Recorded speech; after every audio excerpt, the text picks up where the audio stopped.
안녕하세요. 사연을 시작하기에 앞서 구독과 좋아요 부탁드려요. 감사합니다.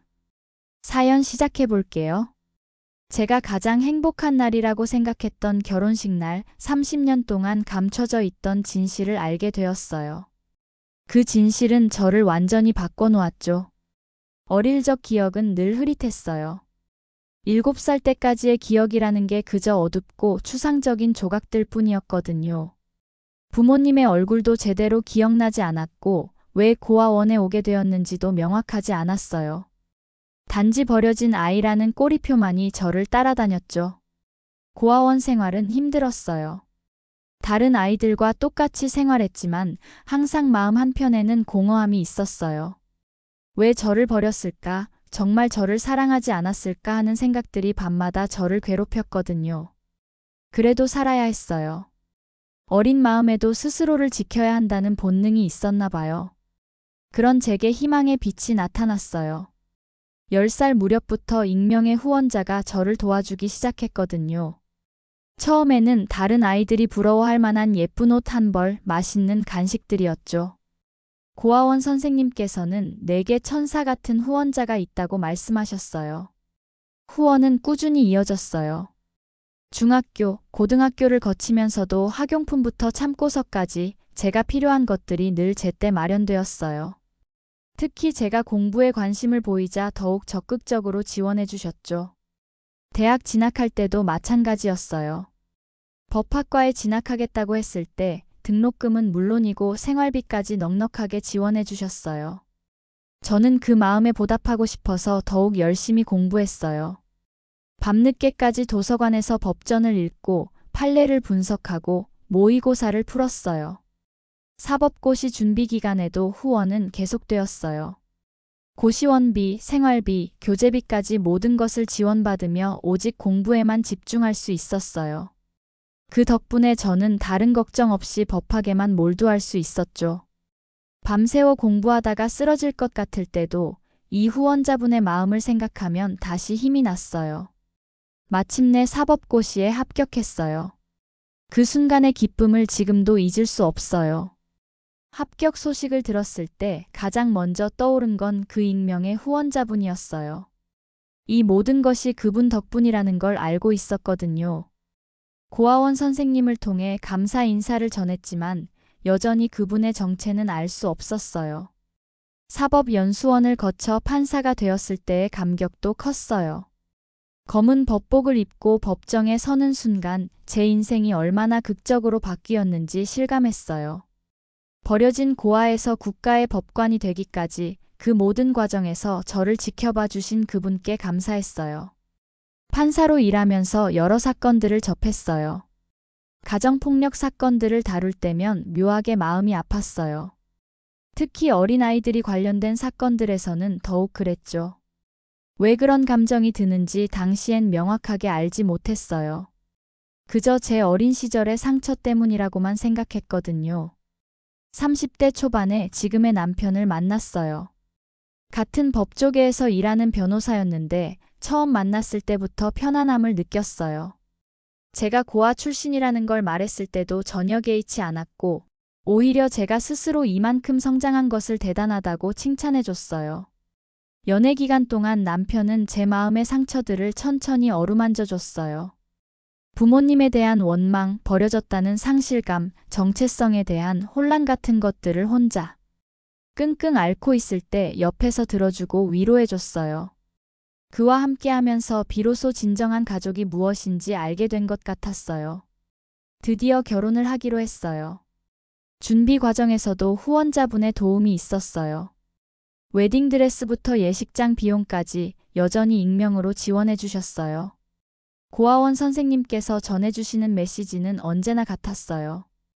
행복하게 살라는 따뜻한 말씀뿐이었죠. 결혼식 날이 되었어요.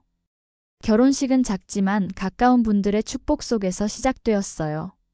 고아원에서 함께 자란 친구들, 직장 동료들, 남편의 가족들이 모두 참석해 주었어요.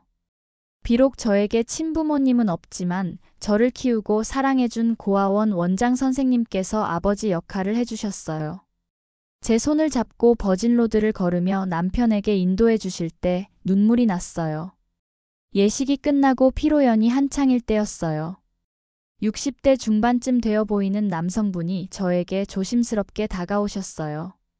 정장을 깔끔하게 차려입으셨지만 어딘지 긴장하신 모습이었어요. 축하합니다. 정말 예쁜 신부네요. 처음엔 남편 측 지인이신가 했어요. 그런데 그분의 다음 말씀이 저를 완전히 얼어붙게 만들었어요. 실은 제가 그동안 당신을 후원해온 사람입니다. 순간 머릿속이 하얘졌어요. 20여 년간 궁금해했던 그분이 제 앞에 서 계신 거였어요. 주변이 시끄러웠지만 저에게는 아무 소리도 들리지 않았어요. 잠깐 조용한 곳에서 이야기할 수 있을까요? 남편과 함께 피로 연장 한편으로 자리를 옮겼어요. 그분은 손을 떨면서 가방에서 낡은 사진 한 장을 꺼내셨어요. 어린아이와 젊은 여성이 함께 찍은 사진이었는데 그 아이는 분명히 저였어요. 이건 제 사진인데? 네, 맞습니다. 그리고 이분이 그분의 목소리가 떨렸어요. 당신의 어머니입니다. 심장이 멎는 것 같았어요. 사진 속 여성의 얼굴을 자세히 보니 어렴풋이 기억이 났어요. 따뜻한 미소, 부드러운 눈빛. 어린 시절 꿈속에서 가끔 나타나던 그 얼굴이었어요. 어머니가 살아계세요? 그분이 고개를 저으셨어요.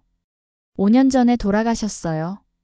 하지만 돌아가시기 전까지 단 하루도 당신을 잊지 않으셨어요. 그때부터 그분이 들려주신 이야기는 제 인생을 완전히 뒤바꿔 놓았어요. 제 친아버지는 심각한 알코올 중독자였대요. 어머니와 결혼한 후 계속 술을 마시고 도박을 했다고 해요. 돈이 떨어지면 어머니를 때렸고 돈이 있어도 술에 취해 폭력을 휘둘렀대요. 어머니는 매일같이 멍투성이가 되어 살았다고 했어요.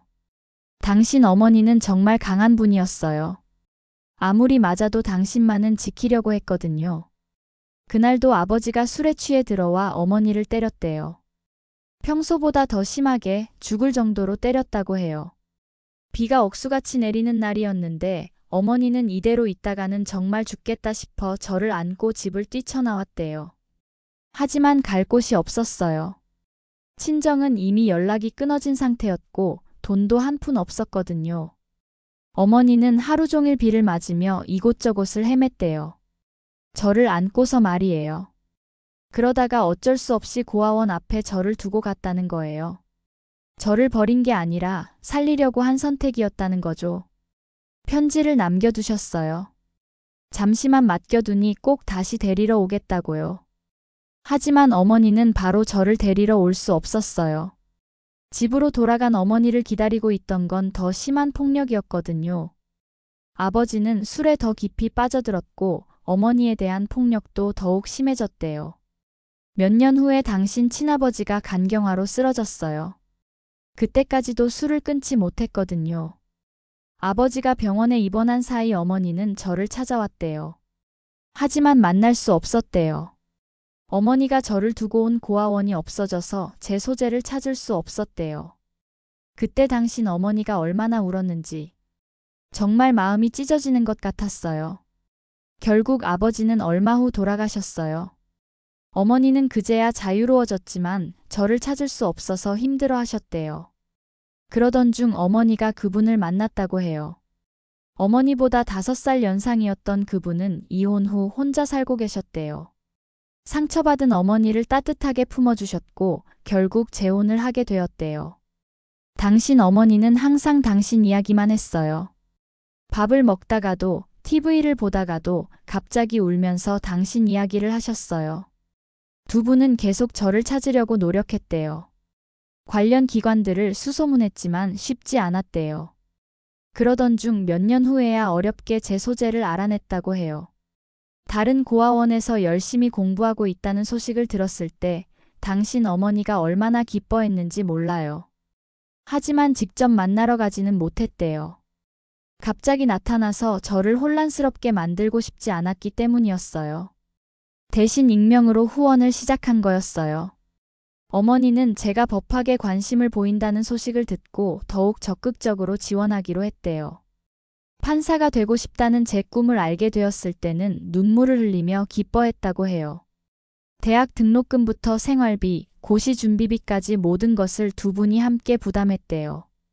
어머니는 파트타임으로 일하며 번 돈을 모두 제 후원에 썼고 양아버지도 자신의 수입 상당 부분을 저를 위해 사용했대요.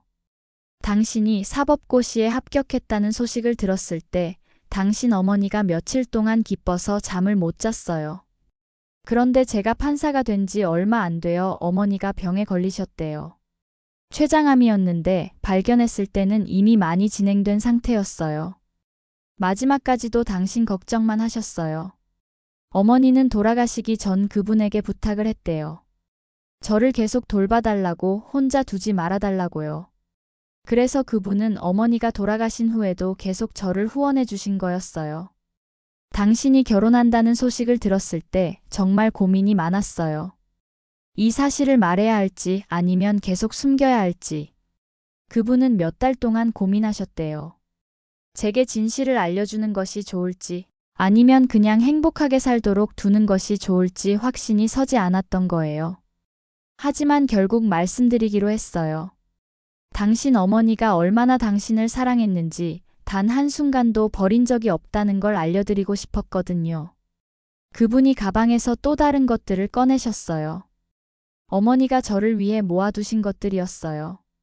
제가 어릴 때 입던 옷, 처음 신던 신발, 돌잔치 때 찍은 사진들. 모든 것을 소중히 간직하고 계셨던 거예요. 그분은 어머니가 저를 떠나보낸 후의 이야기를 더 자세히 들려주셨어요. 어머니는 저를 고아원에 맡긴 후 집으로 돌아갔지만 그날부터 매일 울었다고 해요. 아버지의 폭력은 더욱 심해졌고 어머니는 몸도 마음도 만신창이가 되어갔대요. 하지만 그 모든 고통보다 저를 떠나보낸 죄책감이 더 컸다고 하셨어요. 당신 어머니는 매일 자책하셨어요. 내가 무능해서 딸을 지키지 못했다. 딸이 날 원망할 것이다 라면서 말이에요. 저를 찾아온 후에도 어머니의 고통은 계속되었대요. 직접 만날 수는 없었지만 멀리서나마 저를 지켜보며 후원하는 것만이 어머니가 할 수 있는 전부였거든요. 그분은 어머니가 제 소식을 들을 때마다 얼마나 기뻐하면서도 동시에 슬퍼했는지 말씀해 주셨어요. 30년 동안 품고 있던 원망과 서운함이 한순간에 무너져 내렸어요. 어머니는 저를 버린 게 아니었어요. 어쩔 수 없는 상황에서 저를 살리기 위해 내린 가장 힘든 선택이었던 거예요. 어머니가 마지막에 하신 말씀이 있어요. 그분의 목소리가 떨렸어요. 내가 못다 해준 사랑을 대신 전해달라. 우리 딸이 세상에서 가장 행복하게 살았으면 좋겠다고 하셨어요. 그 순간 저는 참았던 감정이 터져나와 큰 소리로 울기 시작했어요. 30년간 쌓여있던 오해와 원망, 그리움과 외로움이 모두 눈물로 쏟아져 나왔어요. 남편이 저를 꽉 안아주었지만 울음은 멈추지 않았어요. 어머니는 정말 저를 사랑하셨던 거네요. 그럼요. 세상의 그 어떤 부모보다도 당신을 사랑하셨어요. 그분도 눈물을 흘리고 계셨어요. 그리고 마지막으로 하나 더 꺼내신 게 있었어요. 어머니가 제 결혼을 위해 미리 준비해 두신 예물이었어요. 이건 당신이 결혼할 때 주려고 몇 년 전부터 준비하신 거예요. 작은 금반지였는데 안쪽에 사랑하는 딸에게라고 새겨져 있었어요. 어머니의 마지막 선물이었어요. 어느새 저희 주위에 모여있던 사람들이 제가 울고 있는 소리를 듣고 모든 사람들이 함께 울기 시작했어요. 고아원 원장 선생님은 30년 만에 밝혀진 진실에 놀라며 저를 꽉 안아주셨어요. 이제야 모든 퍼즐이 맞춰지는구나. 그날 결혼식장은 정말 눈물바다가 되었어요.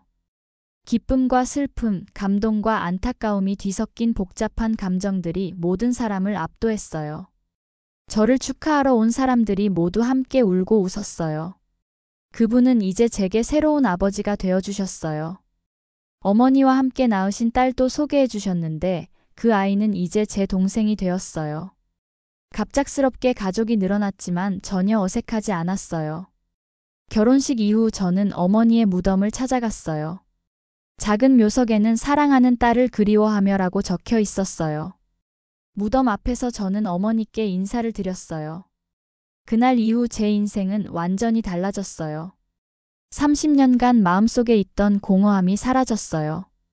저는 버려진 아이가 아니었어요. 끝까지 사랑받은 딸이었어요. 지금도 가끔 어머니가 남겨주신 물건들을 보며 어머니의 사랑을 느껴요. 제가 얼마나 소중한 존재였는지 확인하게 되거든요. 그리고 법정에 설 때마다 어머니의 마음을 떠올려요. 어머니처럼 어쩔 수 없는 상황에 놓인 사람들을 이해하고 도와야겠다는 마음을요. 아버지와도 가족이 되어 자주 만나요. 늦게 만난 가족이지만 진짜 가족 같은 정을 느껴요. 동생도 저를 진짜 언니처럼 따라줘서 고마워요. 결혼 생활도 행복해요. 남편은 제 과거를 모두 이해해주고 새로 생긴 가족들도 따뜻하게 받아들여줘요. 이제 곧 저희에게도 아이가 생길 예정이에요. 그 아이에게는 어머니가 저에게 직접 전하지 못했던 모든 사랑을 듬뿍 주려고 해요. 가끔 생각해요. 만약 어머니가 저를 데리고 도망가지 않았다면 어떻게 되었을까 하고요. 아마 저는 지금의 제가 되지 못했을 거예요. 어머니의 아픈 선택이 결국 저를 여기까지 이끌어준 거라고 생각해요. 30년 만에 알게 된 진실은 제 인생을 완전히 바꿔놓았어요. 원망 대신 감사를, 외로움 대신 사랑을 느끼게 해줬어요.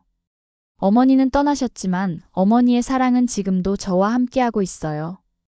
결혼식 날 밝혀진 그 충격적인 진실로 인해 식장이 눈물바다가 되었지만 그 눈물들은 슬픔만의 눈물이 아니었어요.